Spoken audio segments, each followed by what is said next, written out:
Hello, Aquarius. Welcome to Ula Tea Leaf Readings. My name is Lenor.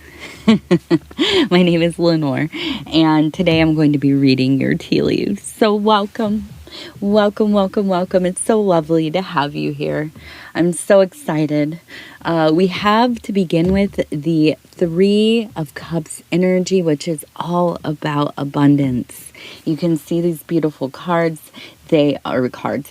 The cups on the card are made of pomegranates, right? We have the lovely pomegranates. This is the time of year where you will see a lot of pomegranate symbology. People decorate with. It is the ripeness of the season, everything at its peak. We're on the cusp of autumn here, and the pomegranate is often associated with venerating Demeter, right? Persephone, but also Demeter. This is the middle mother. This is the mother that is fierce. This is the mother that is sacrifices for her family, for her children, for her daughter. This is a woman that is in a leadership role. This is a woman that is fearless. This is an energy that is, I would say more aggressive, more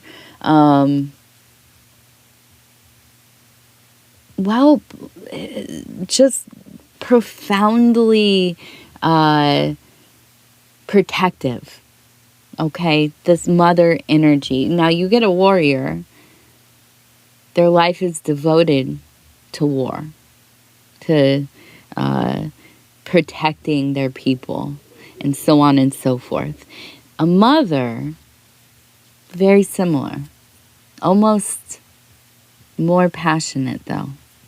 I imagine so. I guess I say this out of bias. I am a mother myself, after all. But anyhow, we venerate the mother. We venerate the mother that will do whatever she must. And you better watch out, right? And so we have that energy, that fearless, that leader, that visionary, that get it done attitude, energy. My stomach keeps growling. I'm so sorry. I'm so worried that my microphone is picking it up because it's close to my stomach. I am at the beginning of a fast, so it's just going to be what it's going to be. Sorry about this. I'm going to drink some water and hope that it calms down. But so anyways, we have this abundance pouring out. We have that mother, fierce mother energy as the vessel. And I'm going to go ahead. We're just going to... That one was loud. My bad. Hopefully that was the last one. All right, here we go. And listen, we're all just trying to figure it out, right?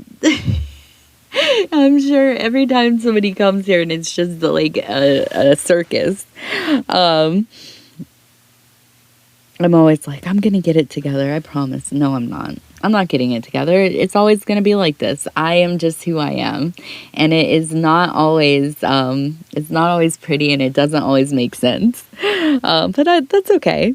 That's all right. So anyways, I also want to say thank you for clicking on the reading. Hopefully you're still here listening. If you are, I love you. You're the best. If you want to subscribe, or leave a comment, I would love to hear from you. If you have a prayer request, definitely put it in the comments. You can also email me at ulaishere@gmail.com. All right, so we have the lunar goddess. We also have somebody who seems to be making the appeal. So if you could imagine the Empress, the queen, the chief goddess, sitting in a reclined position. You can see this large body or robe, kind of very regal, powerful, somebody that when they say something, it is commanding, right? We also have there the crescent. We also have over here a person standing who looks like they have the bird head, but they also look skeletal. Okay, but I do feel like making an appeal to the Empress or the goddess or Luna. And then we have, it looks like 1, 2, 3 little girls running hand in hand, going towards the future. Okay, now this seems like a strange, but yes, complicated ordeal we have here. We also have, it looks like a comet, okay? So to me, there's a real sense of having to really come together with your siblings when you were young. I don't know if there was some degree of neglect. I think that maybe is a powerful word. Maybe it is more along the lines of your parents had to work a lot and you were left to raise your siblings, or maybe one of your older siblings kind of raised you. It seems like you spent a lot of time with them, but then there's also a sense of being alone a lot. You're not reliant on other people. You're very much an independent person. You do not like to be told what to do whatsoever. But you're really good at giving advice. You're really good at telling other people what to do. You're good at delegating, okay? I do feel like there is a sense of being the decider. So I imagine this is either in the workplace where you maybe are in management, or within the home where you are kind of the head of the family. Now, it might be that you are a wife, a woman, and we live in a world where you still maybe think of your husband as the head of the house if you are married to a man, of course. And I'm not going to make any comments about that. I don't know, live how you live, but here's the deal. The reality is that I feel like no matter what the dynamic is, whatever the put on is, whatever, though, this is what we say to keep up airs or whatever, you run everything. Okay. You're doing the majority of definitely the family labor, domestic labor. And I don't want this to be gendered because it isn't. It could be that you are the husband in the family and, you are married to a woman who works a lot, and maybe you are the one that's in charge of the household and that. I shouldn't narrow it down to being a woman with a man. And I'm just telling you like the energies I'm feeling, and it's masculine, it's feminine, whatever. So anyways, it does feel like you're pulling a lot of the load, right? You're carrying a lot of weight here. It doesn't seem balanced, and I think that you're very aware of that. And I think that that is kind of an oppressive energy in your life. Here's the deal. I don't think that this is like them just being lazy or them, oh, they'll do it, so I'm just going to let them do it. They do it better than I do it. So somebody said that to me once. They're like, oh, yeah, their significant other, I don't clean that well, so I just let them do it. Like, what? What? What? What? Please, what? Now, I can understand if you can't do something, or, you know, it's something that really, like, I don't like cleaning mirrors. I have such a phobia of it. It's like a sensory thing for me. It's also like the sensory part has gotten so like ingrained that it's also a superstitious thing with it. You know, like, I don't know if I just like added that little, like, I put some little sprinkles on top. I'm like, this is, I know it's irrational, but listen, let's put a bow on it. I don't like to touch them because I don't want the person in the mirror to pull me in. You know, something like that. No, that's not what I feel like. But I don't like cleaning them. And I am very superstitious about mirrors and the things that we see in the mirrors. So, you know, I get it. But then there are things like, I just don't do it because they do it better. I'm going to pick my nose as I say that. I mean, it just makes me itch all over, you know? No, you need to learn. I mean, listen, we all need to know how to do things. If you're not good at something, just practice. I mean, yeah, practice. So anyways, and it's not just about cleaning. This is about anything, okay? It's about anything in life. Anyways.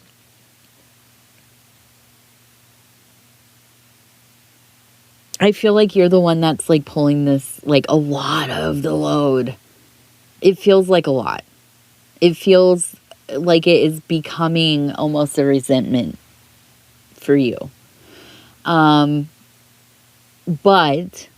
here's the deal. I feel like this is a thing it's hard for them. Something's going on. If it's like health, or maybe, you know, they work the most and like they're just super involved in that all the time. And, you know, it's a choice, but it's also a responsibility, you know. Whatever it is, it's like you're trying to be understanding. And in a lot of ways, you've been a saint. You know, you've devoted yourself to this person in this relationship. And for whatever the factor is that causes you to have a lot more of the, you know, the labor stuff. I mean, probably in a lot of the spheres, let's be honest. But I almost feel like there's a lot of turmoil around feeling resentful. Like, almost like you don't feel like you have the right to feel upset about it. And I think that's hard. Because I mean, I get that, right? It's like when you have a young child, especially if you really wanted to have a baby, right? Nobody tells you, you know, when it's your first kid, nobody tells you how hard it's going to be. I mean, they do, but you just can't understand it. Like, they can't really. It's like they need to, like, get one of those, like, Dune box things, the fear boxes, where you put your hand in there and you know, and I don't know what it does. It makes you scared, I guess. It's like the PTSD box. And they need to, like, have something like that for, like, how insane you feel when you haven't slept. You keep getting woken up. You're feeding something off of your body. And you feel dirty and gross all the time because you don't have time or energy to shower enough. And, you know, well, for me, I'm neurodivergent. My husband's neurodivergent. We both were older when we had kids. We had no help. It was during lockdown and we didn't know what we were doing. You know, we were like Googling everything every 5 minutes, you know. And you get into that. Nobody tells you. And it just absolutely, you know.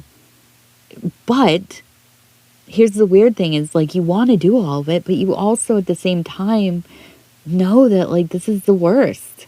Like, they're the best thing you've ever seen, most amazing little being in the whole world. Totally worth it, but it's still the worst. It's so terrible, right? And you feel bad for feeling that way. You feel bad because you're not, like, you know, on Instagram curating it. But that's the reality of things, you know? Sometimes we can love something so much and it can be like everything we ever freaking wanted, and oh my gosh, we're finally here, and we did it, and we did it, and we did it. And oh my gosh, this is so hard. It's so hard. It's so hard. You know? Now, what you do with that, that's up to you, right? That's up to each of us, of course. But I do see you in a place where it's like, yeah, you're struggling a little bit. You're struggling a little bit, but you're also in charge of so much else. And for some reason, I feel like the same with your siblings. It feels almost kind of like you need to return to where you come from briefly, or like you are reinvesting some of your energy and time to being with the people who know you, like returning to that little it's almost like a little cloistered world of sisterhood, or brotherhood, or sisters and brothers, whatever, your little world with your siblings. Now, good, bad, or whatever your relationships are, I feel like this is kind of like a calling for grounding, just to kind of touch back to like where you came from emotionally, your personalities, your dreams, your hopes, your, interests, whatever. I feel like sometimes you get so wound up. You get so wound up in your life, and you take things very seriously quite often. And so I think returning back to this place with your people, your friends, your sisters, your brothers, whoever it is, it helps alleviate some of that seriousness, and it lets you be a little more soft, and I think that's the big thing. Now, the other part of this is, I feel that there has been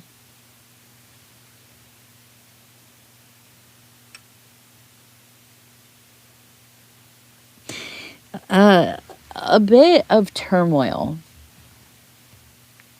And we look at this as we turn it, we can see there, it almost looks like a scuffle. Two people kind of going at it. And then down here we have two people holding hands. We have this person who has, it looks like the head of a Taurus or a bull. And then we have another person over here who is pointing at something over here. Now, it also looks like,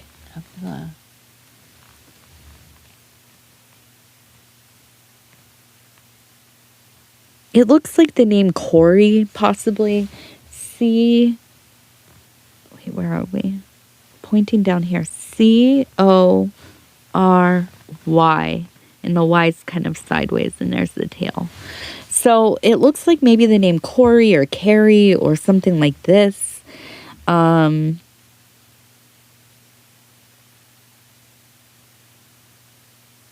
it feels like maybe there has been,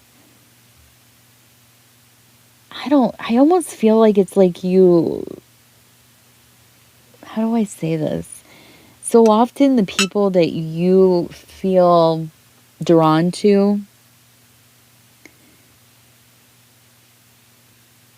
it's like you have an idea of what your perfect kind of friendship would be, or the kind of person you'd want to date, or, like the kind of person you wish would come into your life for whatever reason. And you just have not been that great. And I'm sorry to say this, Aquarius, but you haven't been that great at picking people for yourself. Like I think you are good at, like, you look at something on paper and you're like, oh yeah, this like ticks all the boxes. Like, where like the things we're into, their looks, their vibe, all this stuff. Like, this is somebody that I could like really see myself having a wonderful and flourishing friendship with. And you could be very like open and out about it, posting them and this and that, right? Not saying that you're super like image oriented, but kind of. I mean, let's be real, you kind of are. And so often, like, on paper, these people like totally make sense for you, But in practice, most of them suck. Dude, they suck. They suck. You pick sucky people. I'm sorry. As another person that has picked some sucky people, I totally get it. If I showed you all of the friends I've had and like maybe, you know, the people I've dated and stuff like that, you would see there's kind of, you know, we all have like things that we're drawn to. It wouldn't be visual so much for me. Mine's more like the kinds of people, right? I'm all about that, like people who are like schizotypal. I get along with, you know, chaos magicians. See what I did there? You know, people that, yeah, have mental health stuff, trauma stuff, that are into magical stuff, weird stuff. They're into fandom and, you know, hobbies. And those are, you could see like patterns in my people, right? Based on these things. So we all have like our types. And I'm sorry, Aquarius, but you don't pick for yourself the way they, like, I bet you're a really good matchmaker for your friends, but when it comes to picking somebody for yourself, like, it doesn't make sense. It doesn't add up, right? So I feel like in this next period of time, there's going to be somebody who doesn't fit your usual, like, being drawn to, kind of like immediately you're like, oh yeah, we're gonna be best friends forever, you know, like, no. This is like somebody that you maybe even are like, ugh, yikes, when they walk in, you know, you're like, ugh.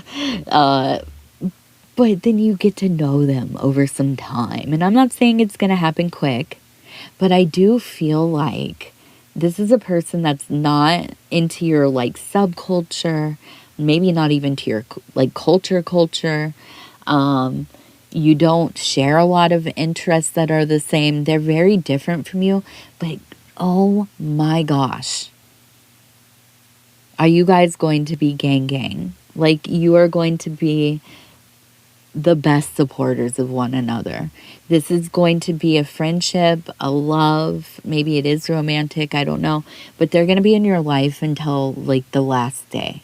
This is like a person that like you're going to want next to the bed, like as you're piecing out, right? Like, for me, the idea of having people around me stresses me out. But, you know, there's like one or two people that will be allowed. You know, and I feel like for you, this would be one of your people that you would pick. So you're in for quite a exciting development.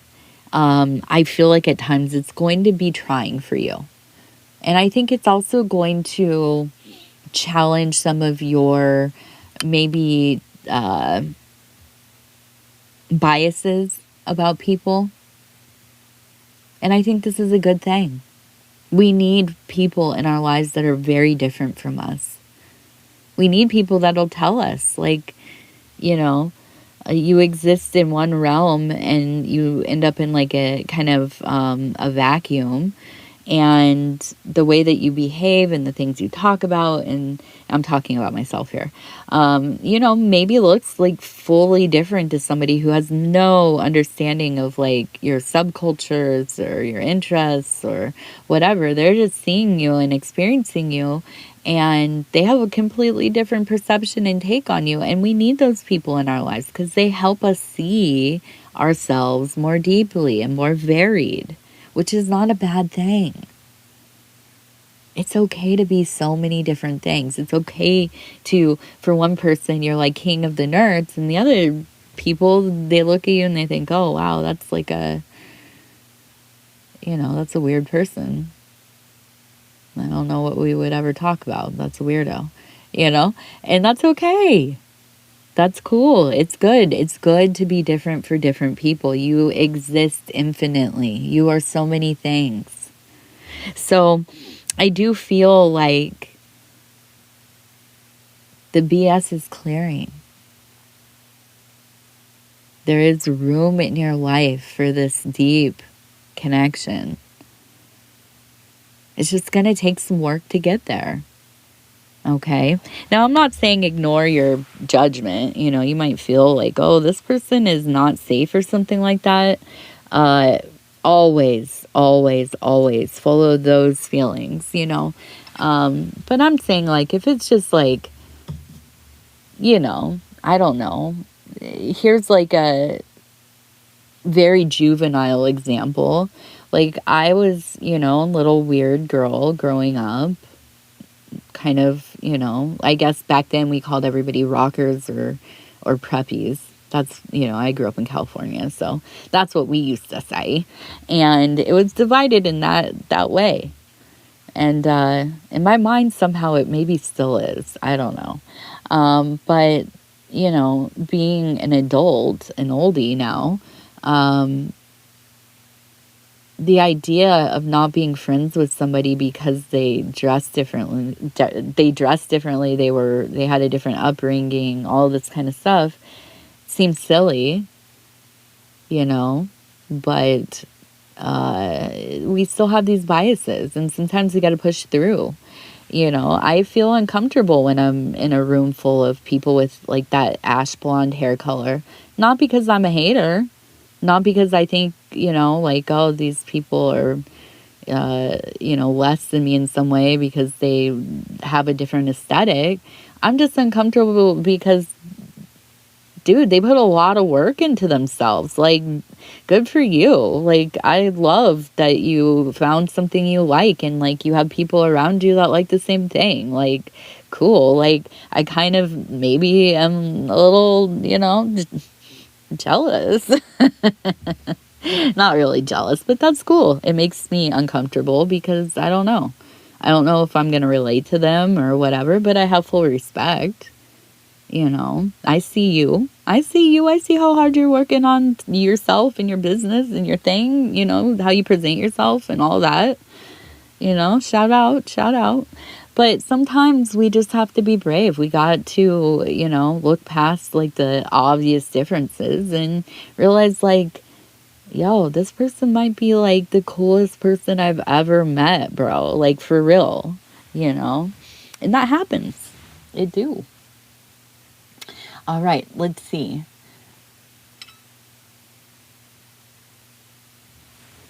We have, it looks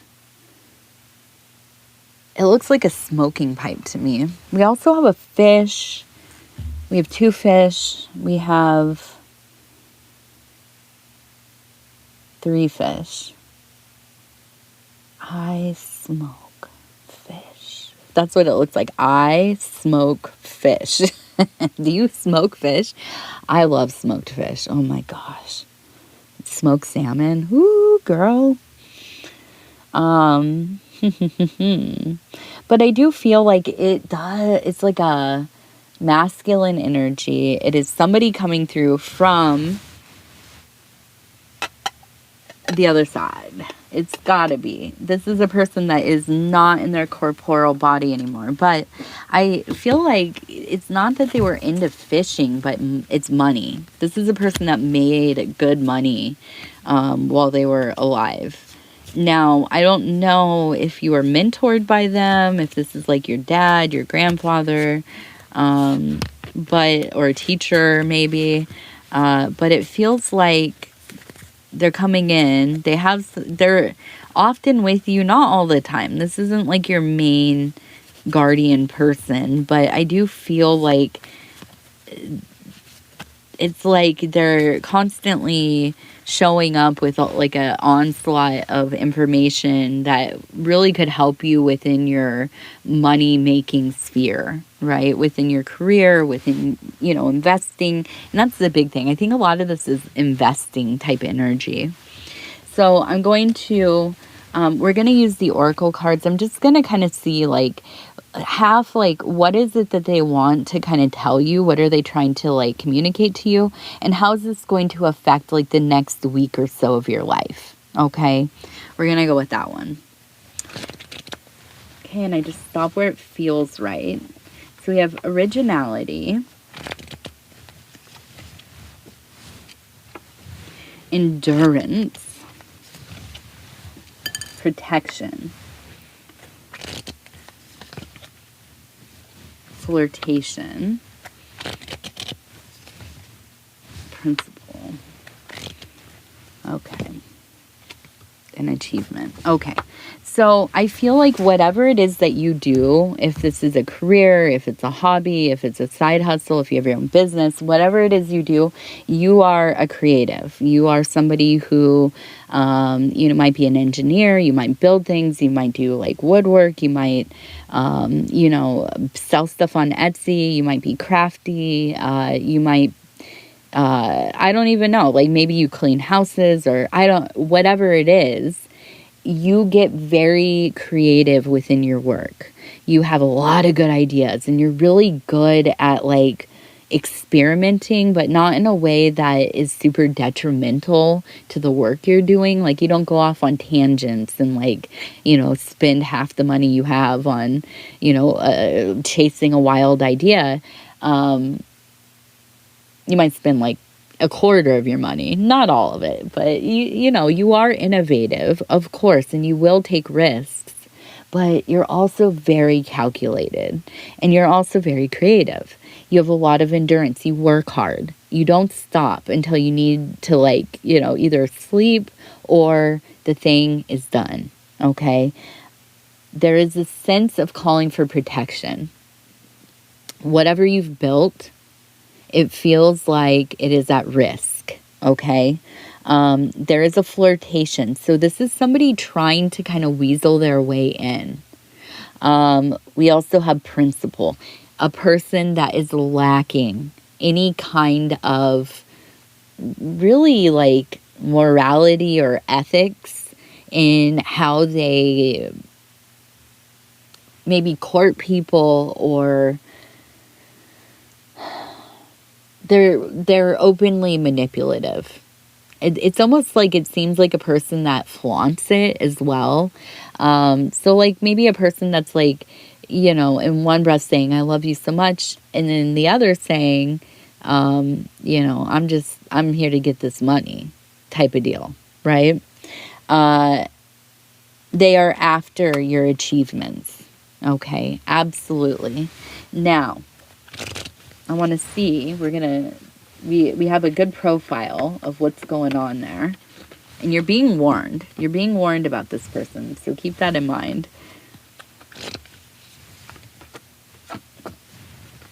Okay, so riches. Again, they're looking for that money, obviously. They don't want to do the work. They just want to get in there and get that money. We have resistance. Okay, good. So you are resistant. You do see what's happening. You're a very practical person, especially when it comes to business. So it's easy to be resistant because they are challenging your practical, nature. Okay. Here's where the weak point is. Now, charity is never weak, or being of service, never a weakness. But I do feel like because you are somebody who helps people, this person is going to use your charitable nature to try to get you to do what they want. Okay, so be ready for that. Put that over there. There will be drama, of course. When you decide that you're not going to give away your riches and not be charitable, they will cause drama. This is going to be every angle they can get you in. Okay, now they're going to try to be an authority, right? They're going to try to, force your hand. And what happens? Oops, we got two. Trying to seduce. Bluffing. And what are you going to do? And what are you going to do? There we go. You're going to dominate. You're just going to dominate the situation. You're going to show them exactly the way that they are behaving. You're going to mirror them to some degree, not to a place that is dangerous, right? But I think giving back a little taste of their own medicine. Now, ultimately, though, here's the deal. I kind of wonder if there's a little bit of indecision on your part, because I almost kind of think that you like this back and forth. Let's be real. This is like foreplay. Am I allowed to say that? I don't know. Like mental, emotional foreplay for you. And I'm just putting it all out there, aren't I? Don't be defensive. I do feel like, though, ultimately you will be on the defensive here. And you are going to, like, you know, tighten up, close it off, get it locked down. Don't worry about that. I don't think it's going to end up poorly. Yeah, there we go. And we begin again. And we begin again. I feel like this situation just plays itself out, ultimately.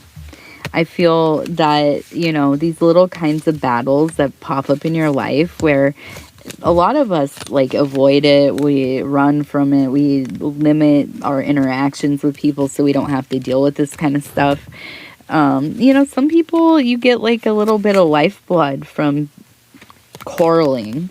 And I'm not saying that's a bad thing. I'm just saying it is what it is. And I have eyes and I see, you know.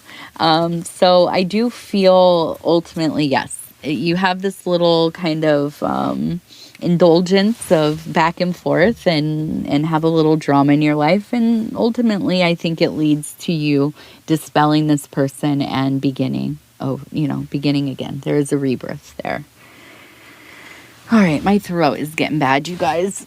I think my daughter has a cold, and I feel like I'm definitely succumbing to it. I have to go do some head scans. All right, 84 is our first lucky number. 3, 84, 3, and 57. 57. Very good. Okay. And that's it. I forgot we already did some oracle cards. You guys don't get the other ones. All right, you can. We'll just do it simple, though. I'm just going to... There we go. It says health. All right. Allow me, divine, to be tender and accepting of my body no matter what ailments I may have. Did Spirit tell me to, like, pick this up? Because I'm like, maybe this will be my last reading. Maybe I'll skip my real last one. And now Spirit's saying, suck it up, baby. May I always know it's doing its best and that it can. Help me be a loving ally and friend to the sacred form. All right. Well, Aquarius, I want to tell you I love you because I do, and I thank you so much for being here. If you want to like, subscribe, or leave a comment, it really helps the channel so much. And if you would like to send me your what was I was thinking of two different things at once. Sorry. If you'd like to send me a prayer request, I would love to pray for you. You can send that in the comments, or you can email me at ulaishere@gmail.com. Other than that, again, I just want to say I love you. Please take care of yourself. Take care of each other. The world is in chaos always, but it seems really like intense this last few days. So please make sure you're resting. Make sure you're checking in with each other and drinking lots of water, getting enough sleep, all the things. I love you. We'll talk soon. Good night.